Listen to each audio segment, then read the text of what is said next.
네, 성경 말씀 보겠습니다. 오늘 말씀은 요한일서 4장 6절에 있는 말씀입니다.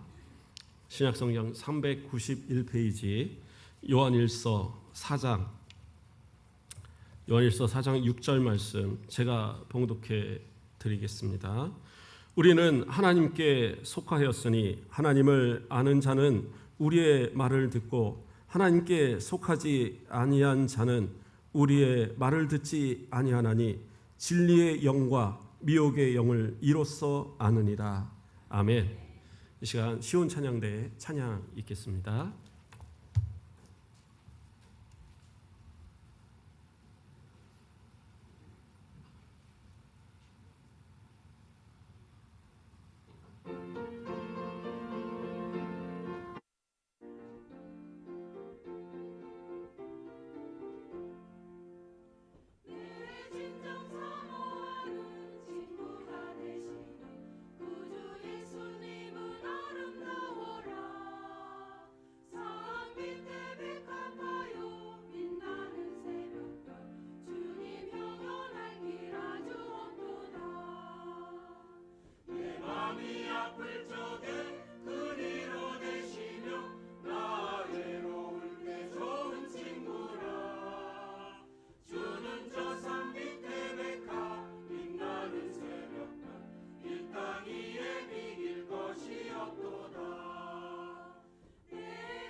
예.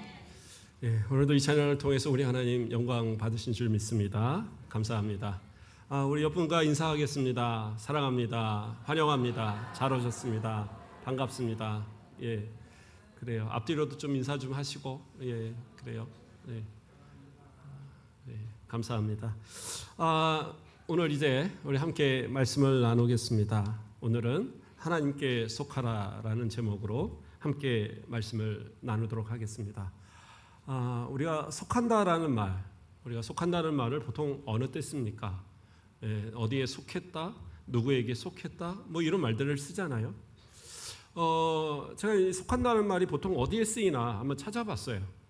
물론 이제 우리가 대부분 알고 있지만 좀 찾아보니까 보통은 이제 몇 가지로 쓰이는데 어떤 단체에 소속되어 있을 때, 그렇죠? 학교에 소속되어 있다, 또는 회사에 소속되어 있다. 그런 이제 구성원으로서의 어떤 소속을 의미하는 그런 단체에 이제 소속을 의미하는 것이 속한다라는 의미로 쓰여요. 또 다른 의미로는 어떤 것이 쓰이냐면 어떤 범주를 얘기하는 거죠. 범주에 속한다라는 것.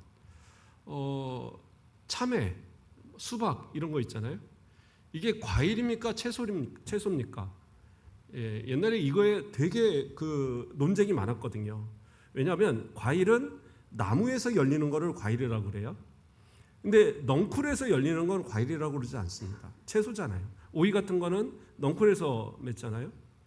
그러면 이게 채소인가 이거에서 논쟁이 있었는데 어느 날 보니까 다른 말이 생겼어요. 과일 채소, 그래서 과채류라고. 예. 그래서 이거는 채소도 아니고 과일도 아니니까 과채류입니다. 이렇게 이제 범주를 하나를 정하는 거예요. 그런 하나의 이 범주가 생긴 거죠. 그래서 그것에 속한다라는 것, 예, 그러한 의미로서 예, 이 포함된다라는 의미 속에서 속한다라는 말을 씁니다. 또는 관계 속에서도 이야기하죠. 예, 가족에 속한다, 그렇죠? 그러한 의미. 예, 우리 그 아가서 같은 경우에서 보면 그런 말도 나오죠. 나는 너에게 속하고 너는 나에게 속하였다. 부부간에 예, 그런 관계를 의미하는 그런 단어로서 속한다라는 말을 쓰기도 합니다. 그래서 이 일반적으로 우리가 쓰는 이 속한다라는 말을 정리를 해보면 결국에는 그런 어떤 이 범주 또는 그런 어떤 단체 이 안에서의 어떤 친밀감이라고 표현할까요? 그런 친밀감이 표현되어지는 것이 결국엔 속한다라는 의미가 아닐까 생각합니다. 그러니까 속하지 않은 그 바깥쪽은 이 범주 안에, 이 단체 안에 또는 이 어떤 관계 속에 들어오지 못한 거잖아요. 그래서 그런 어떤 친밀감을 표현하는 것이 속한다라는 말로 쓰고 있는 거예요. 근데 성경에는 바로 이 속한다라는 단어들도 상당히 많이 씁니다. 특별히 하나님과 관계된 부분에서도 속한다라는 말을 많이 쓰고 있어요. 그러면 성경에서 말하는 속한다라는 의미는 우리가 알고 있는 의미하고 같은가? 비슷하긴 한데 조금은 다릅니다. 예. 오늘 본문의 말씀을 먼저 좀 보면 우리는 하나님께 속하였으니 이렇게 나오죠. 그럼 우리는 하나님께 속하였으니까 뭐 하나님과의 어떤 관계 속에서 친밀하다는 의미입니까? 아니면은 하나님의 백성들 가운데 포함되어 있다는 의미일까요? 예.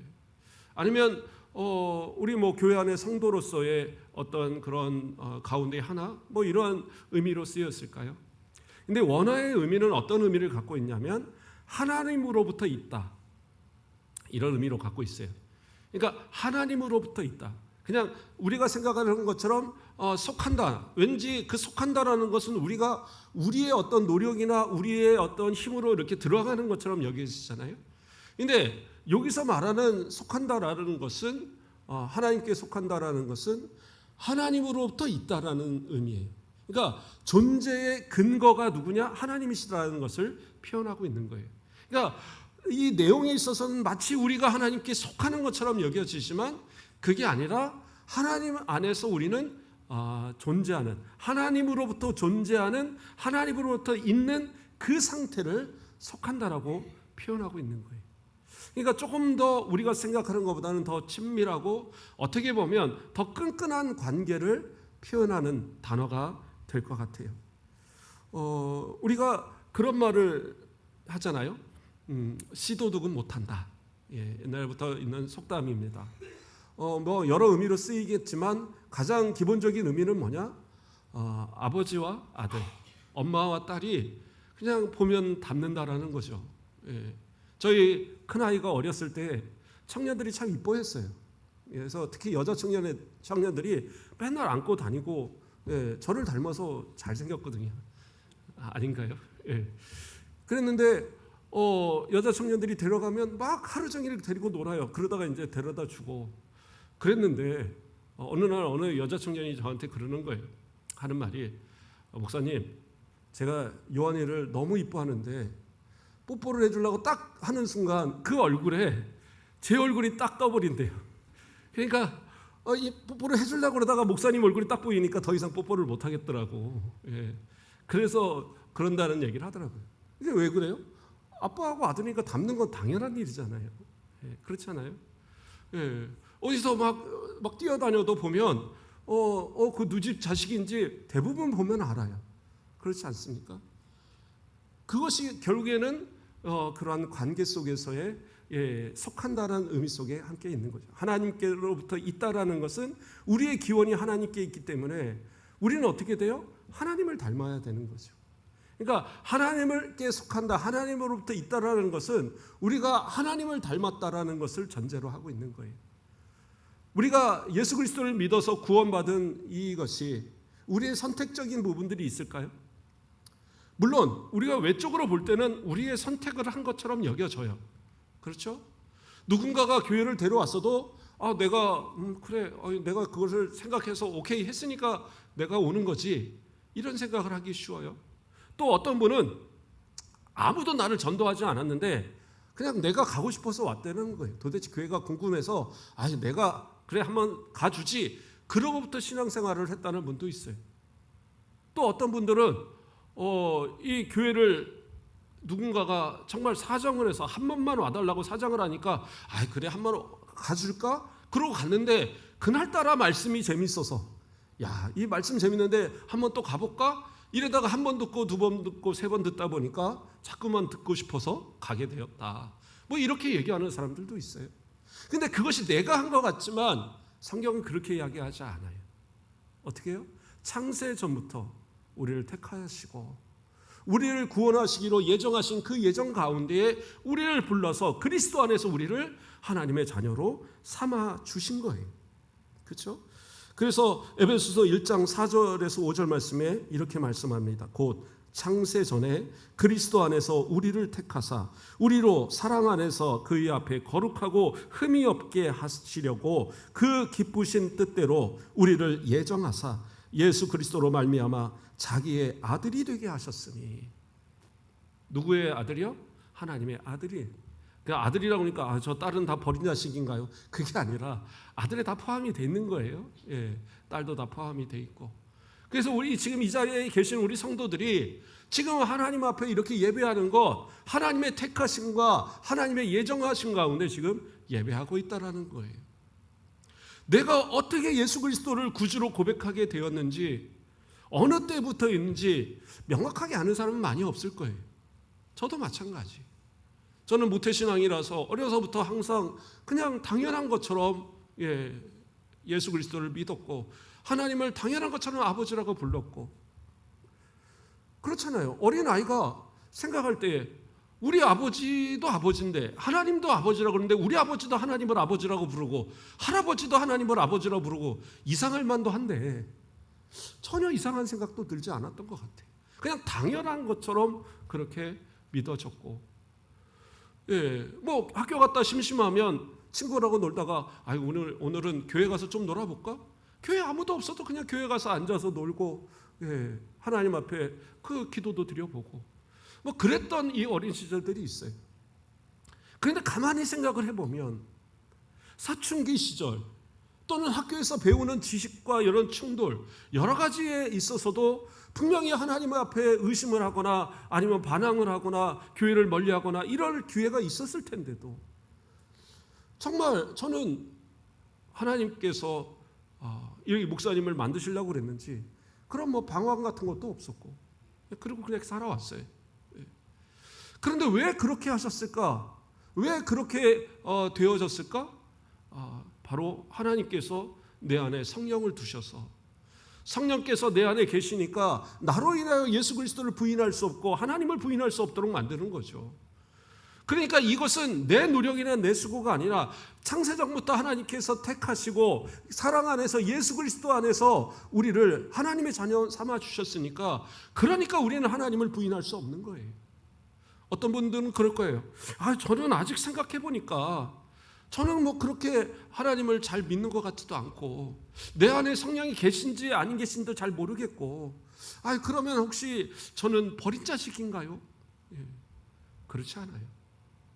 아직 그 어떠한 깨달음을 잘 모르는 거죠.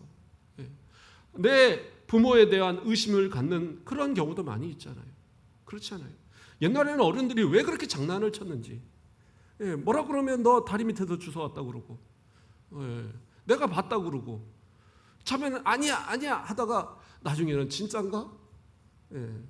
그래갖고 뭐 어떤 분은 짐 싸들고 나 엄마 찾아간다고 다리 밑으로 가겠다고 그런 분들도 있었다고 그러더라고요. 우리 작은아버지가 그랬었는데 어쨌든 그러한 어떤 모습처럼 흔들릴 만도 한데 하나님께서는 분명하게 우리들을 이끌으셔서 그 연약한 믿음 가운데서도 그것이 견고한 믿음으로 어느 순간 바뀌어서 내가 정말 언제 믿었는지도 모를 그 순간에 벌써 내가 예수 그리스도를 믿게 만드는 그런 상황이 되어지는 거예요.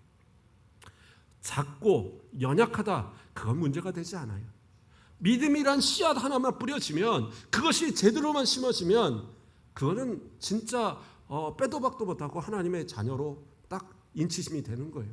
성령께서 딱 인치고 그 하나님의 아들이라고 결코 그것이 취소되지 않도록 하나님 역사하시거든요. 그러니까 이곳에 딱 들어와 있는 거, 어떻게 보면 참 하나님께서 다시는 저 세상 못 나가게 하려고 딱 붙들어매려고 이 시간 나를 부르신 게 아닌가 한번 생각해 보세요. 저는요, 가끔은 그런 생각을 합니다. 저는 우리 교회 되게 자랑스럽거든요. 115년의 전통을 가지고 있어요. 예. 이런 교회가 한국 교회에 몇이나 됩니까? 사실 그렇게 많지 않아요. 그런데 이러한 전통 있는 교회, 명품 교회, 그러니까 저는 돌아다니면서 자랑도 많이 합니다. 그래서 우리 교회가 지금은 이제 빈자리가 많으니까 이렇게 뭐 듬성듬 이렇게 앉아 또 있지만, 어느 때에서 이제 이 자리가 다 차면 그때부터는 좀 시험을 봐서 받아야 되지 않을까. 예. 그래갖고 진짜 우리 교회에 들어오려면 예배 잘 드려야 되고, 우리 교회에 들어오려면 기도도 잘 해야 되고, 열심히 해야 되고, 우리 교회 기도 이렇게 들어오려면 뭐 이러면서 이제 딱 조항을 쭉쭉 써갖고 60점이 안 되면 낙제. 그래서 이런 분들은 다음 기회에 막 이러면서 그런데 제 생각은, 인간의적인 생각은 그럴지 모르겠는데 우리 하나님은요 그렇지 않아요. 그런 조건이고 뭐고 다 필요 없고, 창세 전에 뭐예요? 이 세상이 만들어지기 이미 그 전에 우리의 이름을 하나님은 기억하시고 우리를 불러주시고자, 우리를 이 자리에 앉히고자, 우리를 택하셔서, 우리를 예정하셔서 우리로 하나님의 아들 되도록, 하나님의 딸 되도록, 그래서 우리로 하나님을 아바 아버지라고 부르도록 그렇게 우리를 바꿔놓으셨다는 거예요. 또 그렇게 앞으로도 바꿔가실 것이고요. 그러니까 그것은 내가 결정할 게 아닌 거죠. 누군가가 해서 합격증 이렇게 주면 참 좋은데 그것도 아니에요. 그러니까 스스로가 하나님 앞에 정말 그 믿음을 점검하는 방법밖에 없는 거죠. 그러면 그렇다고 해서 교회는 전혀 그냥 오는 사람 다 역시 사랑으로 이렇게 받아야 되겠군요, 그게 다 받아줘야 되느냐? 근데 그건 아니다라는 거예요. 오늘 또 살펴볼 부분이 요한일서 4장 1절 말씀을 보면 이런 말씀이 나옵니다. 사랑하는 자들아, 영을 다 믿지 말고 오직 영들이 하나님께 속하였나 분별하라. 많은 거짓 선지자가 세상에 나왔습니다. 거짓 선지자, 신앙이 좋은 것처럼, 믿음이 좋은 것처럼, 내가 구원받은 것처럼, 그리고 대단한 어떤 능력이 있는 것처럼, 그런데 가짜도 있더라는 거예요. 가짜 신자, 그냥 자기만 가짜면 모르겠는데 다른 사람들 신앙까지 방해하는 그러한 가짜 그리스도인들이 상당히 많다라는 거예요. 그런데 그것을 어떻게 구별하느냐? 구별하기가 어렵죠. 그래서 교묘히 이단들, 우리 장로님 오늘 기도한 내용들이, 제가 오늘 설교 내용을, 이게 내 설교 원고가 유출됐나? 예, 그냥 다 내용을 다 그냥 기도를 하시더라고요. 예, 역시 기도하는 장로님들은 또 그게 통하는가? 예, 매번 우리 장로님들이 설교할 때마다 다 나오더라고요. 그래서 어떻게 구별을 해야 되느냐? 그 안에 성령이 계신가가 구별되어지면 되는 거예요. 다 믿음 좋다고 해서 그 안에 다 성령 있는 게 아니더라니까요. 악한 영, 사단 마귀의 종들에게 붙들린 자들도 있더라는 거예요. 때로는 은사를 베푼다고 해서 그것이 다 성령의 은사냐? 아닐 수도 있다라는 거예요. 왜요? 저 이단들도요, 옛날에 그 신앙촌 박태선 이런 사람들이요, 예, 실제로 막 은사 베풀고 은사 집회하고 그랬어요. 그러니까 거기 가서 은혜 받겠다고 막 그랬던 사람들, 근데 나중에 이단 됐잖아요. 근데 실제로 병이 낫는 역사도 막 있고, 그러니까 사람들이 열광을 하고 신앙촌 만든다니까 너도 나도 재산 다 팔아갖고 거기 들어가서 거기서 만든 거 신앙촌 쪼꼬레, 신앙촌 그 간장 막 이런 거 가지고 다니고 팔고. 예. 지금은 그분들 뭐 하고 사나 모르겠어요. 예. 대부분 다 없어졌는데, 그런 것처럼 잘못된 그러한 성령의 역사가 아닌 악령의 역사 가운데서도 교묘하게 속일 수 있는 부분들이 있다는 거예요. 그게 뭐 세상 밖에 있는 이단들이 아니라 교묘하게 신천지 뭐 이런 사람들 완전히 그냥 그 뭐라고 표현할까요? 양의 탈을 쓰고 들어오잖아요. 그걸 구별할 수 있느냐? 못 구별해요. 심지어는 어디 그 노회에서는 교회들 연합이 노회가 있잖아요. 그 노회에서 너무 이 사람 찬양 잘하고 지휘 잘한다고 그 뭐 사모님 뭐 목사님 이렇게 해서 합창단 만들어갖고 거기서 막 지휘시켰는데 알고 보니까 신천지가 그 한 교회에다 보내갖고 몇 년 동안을 그냥 계속 그렇게 해서 포섭하게 하려고 했던 사람인 거예요. 그게 막 드러나고 지금은 이제 옛날같이 숨기지도 않더라고요. 요즘은 신천지는 나 신천지요 하고 그냥 다녀요. 그런데 어쨌든 간에 그러한 어떤 이 교묘하게 들어오는 이러한 거짓 선지자들 어떻게 구별할 거라는 거예요. 그래서 분명하게 방금 읽었던 대로 영을 다 믿지 말고 영들이 하나님께 속하였냐 분별하라는 거죠. 그러니까 그 영이 하나님께 속하지 않은 영이 그에게 임했다면 그 사람도 하나님 앞에 속하지 않은 거잖아요. 그래서 그것을 구별할 수가 있어야 된다. 근데 사실은 이것은 개인적으로 구별하기는 쉽지 않아요. 개인적으로 문제가 있고 어떤 사람이 있다 그러면 신고해야 됩니다. 그렇다고 112 신고하라는 게 아니라 목사님이나 우리 장로님들한테 신고해서 좀 이상한 것 같습니다. 한번 좀 판단 좀 해주십시오. 그렇게 해서 불러서 권면도 하고 그가 가진 사상이 어떤지 신앙이 잘못된 건 아닌지 판단하는 거죠. 그래서 잘못됐으면 그것을 가르치고 그것을 거부하면 권징도 하고 그래서도 끝까지 거부하면 출교도 하고. 왜요? 하나님의 말씀의 진리는 변할 수가 없거든요. 그래서 그러면 그 영을 어떻게 분별을 해야 되느냐? 아주 간단한 하나의 방법을 제시합니다. 뭐예요? 요한일서 4장 2절 말씀. 이로써 너희가 하나님의 영을 알지니 곧 예수 그리스도께서 육체로 오신 것을 시인하는 영마다 하나님께 속한 것이요. 이렇게 말씀합니다. 뭐예요? 예수 그리스도 부인하면 그건 다 가짜예요. 예수님 이후로 이제까지 나타나는 모든 이단들은요 공통적으로 나타나는 것이 뭐냐? 예수 그리스도 부인해요. 예수 그리스도 부인합니다. 아니요 거기도 예수 그리스도 다 믿던데요. 근데 겉으로 믿는 것 같지만 그 내용을 가만히 들어가 보면 믿지 않아요. 여호와 증인들이요 그 사람들은 예수 그리스도 믿어요. 안 믿는 거 아니에요. 근데 뭐라고 믿느냐? 천사 중에 하나로 믿어요. 안식일교 같은 데도 예수님을 뭐라고 그래요? 하나님의 창조물로 믿어요. 그러니까 예수 그리스도의 신성, 예수 그리스도의 인성, 예수 그리스도의 성육신하신 것, 예수 그리스도의 십자가, 예수 그리스도의 죽으심과 부활, 승천, 재림 이 어떤 것도 하나라도 그것을 부인하면 그 사람들은 이단이에요. 그걸 분명하게 성경이 제시하고 요한 사도가 제시하고 있잖아요. 우리가 함부로 판단하기는 어려워요. 마태복음 13장에 보면 가라지와 알곡과 가라지의 비유가 나오잖아요. 그 비유 가운데 어떻게 내용이 전개가 됩니까? 주인이 종들과 함께 좋은 씨앗을 밭에 뿌렸어요. 그런데 얼마 지나다가 싹이 쭉 나는데 싹이 쭉 나다 보니까 어느 날 보니까 어떻게 해요? 가라지 씨가 뿌려진 것을 발견하는 거예요. 가라지가 막 쑥쑥 자라고 있는 거예요. 종들이 하인들이 큰일 났어요. 우리가 이걸 잘못 지켜서 그러냐? 아니 이거 우리가 씨를 잘못 뿌렸나? 이거 왜 그러지? 그러니까 주인이 뭐라고 그래요? 원수가 몰래 와서 이렇게 가라지를 뿌렸나 보다. 그러니까 종들이 가서 우리 이거 가서 다 하나 뽑아내고 알곡만 남길까요? 아니다. 추수 때까지 두어라. 왜요? 들어갔다가 밟다가 잘못하면 뽑다가 알곡도 밟고 알곡도 뽑고 이런 수가 생길 거란 말이에요. 이게 조금 어떻게 자랄 때는 구별이 잘 안 가는 풀들이 참 많이 있거든요. 그렇죠? 그래서 초등학교 때 같은 때도 아이들 학교에 있는 잔디 가서 잔디 말고 이 풀 뽑으라고 그러면 풀 안 뽑고 열심히 잔디만 뽑는 애들이 있어요. 옛날에 그런 이야기도 있잖아요.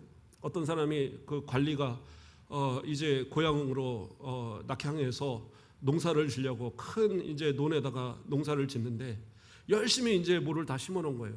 이렇게 쭉 자라는데 지나가는 농부가 야, 저희 누구님, 이 대감님, 이렇게 농사하면 안 돼요. 여기 있는 이 잡초들 다 뽑아야죠. 얘기를 하는 거예요. 그러니까 그러냐고.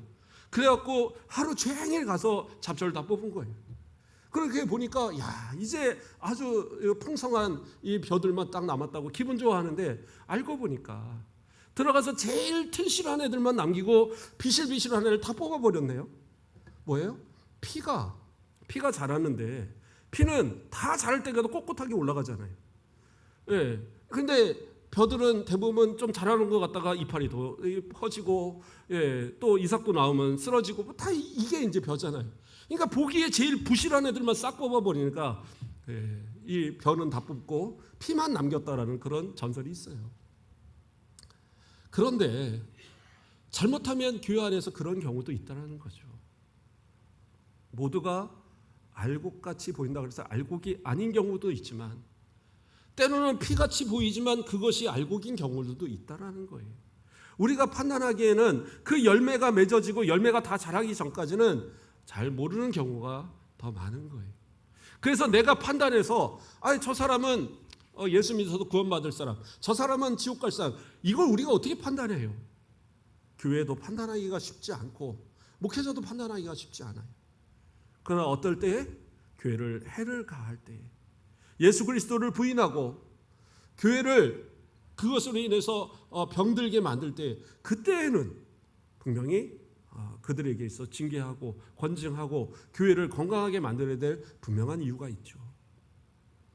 그래서 영들을 분별해서 그들이 하나님께 속하 있는가를 확인할 수 있다는 거예요. 그러므로 내가 예수 그리스도를 믿는다, 내가 예수 그리스도를 분명히 믿고 있다, 그러면 내가 좀 부족한 것 같아도 나는 이미 구원받았다는 사실을 의심하지 마시라는 거예요. 믿음이 작을 수 있어요. 베드로나 다른 제자들도요, 예수님한테 야, 이 믿음이 작은 애들아 하고 맨날 혼났어요. 그러다가 어느 순간에 이 성령께서 역사하시니까 내주하시는 성령으로 인해서 오순절 다락방 사건 이후로부터 그들은 어떻게 해요? 담대하게 가서 복음 전하는 큰 믿음 됐거든요. 그러니까 내가 부족하면 성령, 내 안에 계신 성령께서 나를 더 강건하게, 내 믿음 더 강건하게 붙들어 달라고 기도하시고, 저 악한 사단마귀, 악한 영들이 감히 우리를 건드리지 못하도록 그렇게 기도하는 거예요. 그러면 어떻게 해요? 성령께서 지키시고 우리 예수 그리스도께서 우리들을 지키셔서 악한 자들이 감히 건드리지도 못하도록 우리를 지키시는 은혜를 누리게 될 거라는 거예요. 그게 하나님께 속한 자들이 누리게 되는 그러한 특권이라는 겁니다. 그러면 또 하나님의 속한 자들을 어떻게 우리가 구별할 수 있습니까? 오늘 본문에서도 뭐라고 나와요? 하나님께 속하였으니 하나님을 아는 자는 우리의 말을 듣고 하나님께 속하지 아니하는 자는 우리의 말을 듣지 아니하나니 진리의 영과 미혹의 영을 이로써 아느니라. 하나님의 말씀을 전하는 주의 종들이 하나님의 말씀을 전할 때 말씀을 들으면서 그 말씀을 받아들이지 못하는 그러한 것도 자칫 하나님께 속하지 않았기 때문에 그럴 수 있다는 거예요. 미혹의 영에 사로잡혀서 말씀을 들어도 말씀이 진리를 외쳐도 그 말씀을 과연 그러겠어? 사람이 어떻게 무리를 걸어? 오병이어 사건이 어떻게 그 물고기 그 2마리와 보리떡 5개 가지고 어떻게 5,000명을 먹여? 말도 안 돼. 안 믿어지는 거예요. 그러니까 어떤 사람은 죽어도 안 믿어진대요. 그것도 문제죠. 그래서 하나님께 기도해야 되는 거고. 그러니까 그 믿음은요, 사람이 갖는 게 아닌 것 같아요. 하나님이 주셔야지 믿는 거죠. 그래서 그러한 믿음을 내 가운데 갖기 위해서는 어떻게 해요?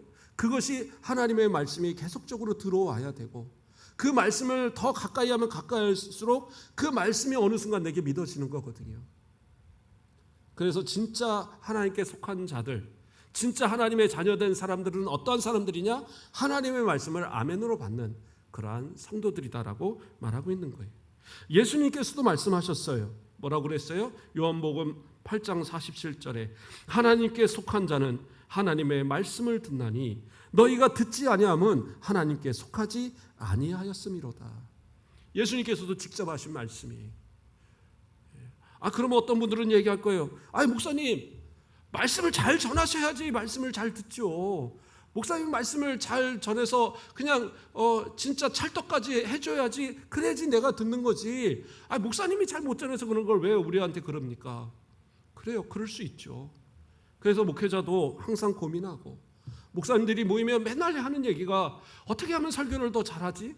어떻게 하면 더 말씀을 잘 전할 수 있지? 이런 고민들도 서로 얘기를 합니다. 그런데요, 아무리 말씀을 잘 전한다고 해도요, 그 말씀을 듣는 자가 마음을 열지 않으면 그 말씀이 들리지 않아요. 아무리 그 마음 가운데 진짜 그 하나님의 말씀을 집어넣으려고 애를 써도 문을 딱 닫아놓고 그 말씀이 들어오지 못하도록 막고 있으면 안 들린다니까요. 그러니까 하나님 앞에 말씀을 받기 위한 그러한 기도도 하셔야 돼요. 오늘 말씀을 들을 때에 우리의 마음이 열려져서 말씀의 참 의미를 깨닫게 하옵소서. 진짜 하나님 앞에 속한 자로서 하나님 앞에 그 주시는 말씀이 꿀송이같이 내게 주어지도록 그렇게 하옵소서. 기도하면서 말씀을 들으셔야 돼요. 똑같은 재료로 똑같은 말씀을 전하잖아요. 물론 맛은 좀 다를 수 있어요. 누가 하냐에 따라서. 그렇잖아요. 어떤 분들은 진짜 똑같은 재료를 주고 레시피까지 다 알려줘도요, 그래도 음식을 못 만드는 분이 있어요. 어떻게 그렇게 맛없도록 만드는지 이해가 안 가는 사람들도 있어요. 그런데 어떤 분들은요, 재료 아무것도 없는데도 진짜 맛있게 만들어요. 어떻게 만들었느냐? 미원 한 숟갈, 아니면 다시다 한 숟갈, 이러면 된대요. 어떻게든 간에 맛있게 만들어내는 사람이 있는데 못 그런 사람도 있죠. 그렇다고 맛이 없다고 해도 그 음식이 영양가가 없나요? 그렇지는 않아요. 똑같은 재료로 그것을 먹게 되면 건강은 건강하다니까요. 어떻게 보면 입맛에 좀 맛이 덜한 것이, 짠맛이 덜하고 좀 그렇게 어떤 단맛이 덜한 것, 이게 몸에 더 건강할 수도 있어요. 그냥 건강하게 만들었나 보다 하고 그 음식 먹으면 돼요. 굳이 거기다 대놓고 이거 우리 어머니 음식은 진짜 맛있는데 왜 당신은 음식도 못하냐고 구박하지 마세요. 어머니의 입맛 미원, 아주 소문난 거잖아요. 그거 영화나 드라마에도 맨날 나오더라고요. 자식들이 역시 우리 엄마 거야 막 이랬는데 알고 보니까 맛이 안 나면 갖다 왕창 부어버리는. 그런 어쨌든 간에 그 재료는 결국에는 좋은 거잖아요. 그러므로 목회자가 말씀을 전하는 게 목회자의 기술을 가지고 판단하지 마세요. 저보다 말씀 잘 전하는 분들이 있겠죠. 근데 저보다 못하는 분들도 있잖아요. 그런데 그 교회 그 성도들도 그 말씀 듣고 다 은혜 받고 천국 간다니까요. 그러면 전하는 자의 잘하고 못하고를 판단하기 전에 이것이 진짜 하나님의 말씀이고 이 한 절이 내게 주신 말씀이라고 여겨진다면 아멘으로 받으시면 돼요. 그래서 그 말씀 하나만 기억해도요, 우리는 하루하루 다 살아갈 수 있고 그 하나 가지고 일주일도 살아갈 수 있어요. 그래서 어떤 목사님은 성경을 읽는데 본인은 하루에 한 절씩만 읽는다는 분이 있었어요. 그런 얘기를 들었어요. 아니 그래 무슨 목사님이 한 절밖에 안 듣느냐? 아니요, 그 한 절 지키기도 너무 힘들더라는 거예요. 그래서 그 한 절 지키려고 그렇게 노력을 합니다. 이런 정도 말할 분은 수없이 많이 읽은 분이 그런 소리도 하는 거예요. 어쨌든 하나님 앞에서 좀 말씀을 아멘으로 받는 성도, 그래서 그 말씀을 받는 그 성도는 분명하게 하나님께서 그 사람을 택하신 성도라는 거예요. 그러니까 하나님께 속한 자는 하나님의 말씀을 듣는 자라. 또 마지막으로 하나만 더 살펴보겠습니다. 지난주도 우리가 살폈던 말씀이기도 하는데요, 요한일서 4장 7절에서 8절을 보면 뭐라고 나옵니까? 사랑하는 자들아, 우리가 서로 사랑하자. 사랑은 하나님께 속한 것이니 사랑하는 자마다 하나님으로부터 나서 하나님을 알고 사랑하지 아니하는 자는 하나님을 알지 못하나니 이는 하나님은 사랑이심이라. 뭐라고 그랬어요? 하나님으로부터 난 자가 뭐예요? 하나님을 사랑하고 또 이웃을 사랑하는 그러한 사람들. 사랑하는 사람이 하나님께 속한 사람이에요. 왜? 하나님은 사랑이시니까. 자, 여기서 말하는 사랑은요, 다 동일하게 한 단어입니다. 어떤 단어이냐? 헬라어에는 사랑을 여러 단어로 표현을 합니다. 사실은 요한도 교요적으로 여러 단어들을 다 쓰고는 있었는데 여기서는 한 단어를 굳이 이 전체를 사용하고 있어요. 어떤 단어를 사용하냐면 아가페란 단어입니다. 아가페는 보통 하나님이 인간을 사랑하시는 무조건적인 사랑을 표현할 때에 그 아가페란 단어를 써요. 그리고 사람이 하나님을 향하여 아가페를 쓸 때는 진짜 하나님 앞에 희생적인 그러한 사랑, 하나님을 위해서 목숨도 내어놓을 수 있는 그런 사랑을 표현할 때 아가페라는 단어를 쓰고요. 사람 가운데도 아가페를 가끔 씁니다. 사람 가운데 쓸 때는 뭐냐? 무조건적으로 저 사람을 위해서 희생하고 헌신할 수 있는 사랑을 말할 때에 아가페를 써요. 그래서 요한은 바로 이 단어 아가페라는 단어를 모두에게 다 쓰고 있는 거예요. 하나님의 아가페시니까 그 아가페 사랑을 받은 너희도 아가페로 사랑해야 된다고 말하고 있는 거예요. 그러니까 이러한 사랑을 하는 사람이 하나님께 속한 거예요. 말로는 사랑한다고 말하면서 여러 가지 조건을 대는 거 그거 사랑 아니다라는 거예요. 교회 안에서도 내가 사랑하려고 노력했어요. 근데 저 사람이 나를 안 사랑하는 건 어떡합니까? 그래도 난 저 사람 사랑 안 할래요. 그건 뭐예요? 아가페 사랑 아니잖아요. 하나님이 우리를 사랑하는 것이 우리가 하나님을 사랑하기 때문에 사랑했다고 한다면 그럼 우리는 아마 이 가운데 앉아서 예배드릴 사람 아무도 없을 거요. 우리가 어떻게 하나님의 사랑을 다 우리가 갚을 수 있겠어요? 어떻게 하나님께 드리는 사랑이 커서 그 사랑으로 우리가 사랑받을 자격이 생깁니까? 아니요. 하나님께서는 우리가 아직 죄인 되었을 때 자신의 아들을 독생자를 우리에게 주셨어요. 그게 그 사랑이잖아요. 아가페의 사랑이에요. 그거는 어떤 것과도 비교할 수 없는 가장 큰 사랑으로 베푸셨어요. 그 사랑으로 우리 가운데 오신 예수 그리스도도 우리에게 사랑을 베푸셔요. 정말 자신의 몸과 이 물과 피를 다 저 십자가에서 다 내어주심으로 그래서 우리를 구원하셨잖아요. 아까 영도를 분별하라고 하는 말 가운데 이 의미가 나왔던 의미 가운데 하나는 뭐냐면 가연설을 주장하는 저 영지주의자들 때문이거든요. 예수 그리스도의 육체로 오신 걸 부인하는 거예요. 아니 어떻게 하나님의 선하신 하나님이 인간이 될 수 있어? 타락한 인간의 육체가 될 수 있어? 그건 말도 안 돼. 그러니까 예수님은 그냥 가짜로 환상 가운데 뿅 하고 오셨다가 그리고 뿅 하고 올라가신 거야. 이런 식으로 해석을 하는 거예요. 십자가도 다 환상이고 죽으심도 환상이고 부활도 환상이고 그냥 이 땅에 오신 자체가 환상이다라고 얘기하는 그러한 가연설. 마치 그러한 것처럼 생각하는 것이 올바른 거냐? 아니요. 예수님의 사랑은 진짜 사랑이에요. 진짜 자기를 내어주신 사랑이고 진짜 피를 흘리고 그 모든 살이 찢겨져가면서 주신 사랑이 예수님 사랑이에요. 진짜 사랑. 하나님은 어떻게 해요? 그 아들 독생자를 이 땅에 주신 진짜 사랑이에요. 그러니까 그 사랑을 받았다고 한다면 어떻게 해요? 그 사랑을 받았기 때문에 우리는 사랑해야 되는 거예요. 조건 대지 마시고 옆 사람한테 조건을 대서 이 사람 사랑해야지, 이 사람 사랑할 만하니까 사랑해야지 그러지 말란 말이에요. 사랑하세요. 그냥 사랑하세요.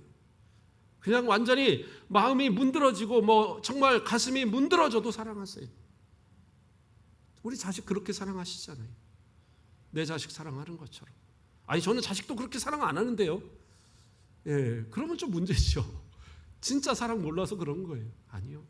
사랑을 향한 건 무한의 사랑이잖아요. 그래서 엄마의 사랑을 하나님 사랑에 자꾸 빗대서 이야기하는 거예요. 그런데 엄마도 때로는 자식을 이해하지 못하고 사랑하지 못한 경우가 있나 봐요.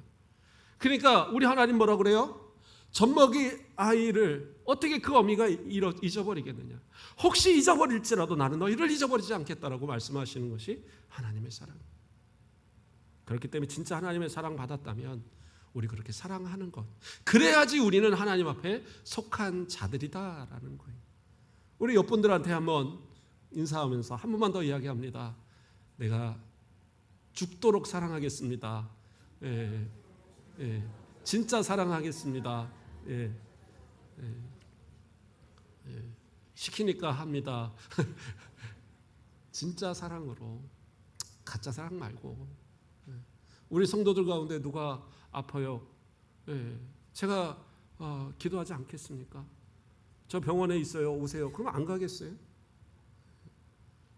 저는 그래요. 뭐 장례식이 어디 한다. 저는 뭐 부목사들 다 쫓아다녔지만 지금도 마찬가지죠. 내가 무슨 일이 있어도 뭐 저는 뭐 산 위에 가서 해달 다 갑니다. 어디를 가도 화장터 다 가고.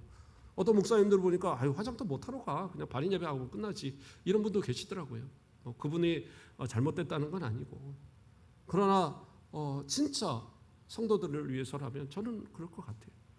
그런데 하나님께서도 우리 그렇게 사랑하시고, 그러니까 우리 성도들도 서로를 향해서 그렇게 사랑해야 돼요. 그냥 저 사람이 나한테 우리 아들 결혼식 왔어 안 왔어 이런 거 따지지 말고, 아이고 우리 어머니 장례식에 저 사람 안 왔는데 사정이 있었겠죠. 예. 아이고 저 사람은 우리 결혼식에 5만 원밖에 안 했는데 이거 나는 5만 원만 하면 되나? 그래요? 그 사람 가난해서 그랬을 거 아니에요. 이해를 하자고요. 이것저것 따지면은요 사랑 못해요. 진짜 사랑은 값없이, 진짜 사랑은 아무런 조건 없이, 그게 진짜 사랑인 거예요. 아가페의 사랑. 그 사랑을 행하는 자가 하나님께 속한 겁니다. 말씀을 정리합니다.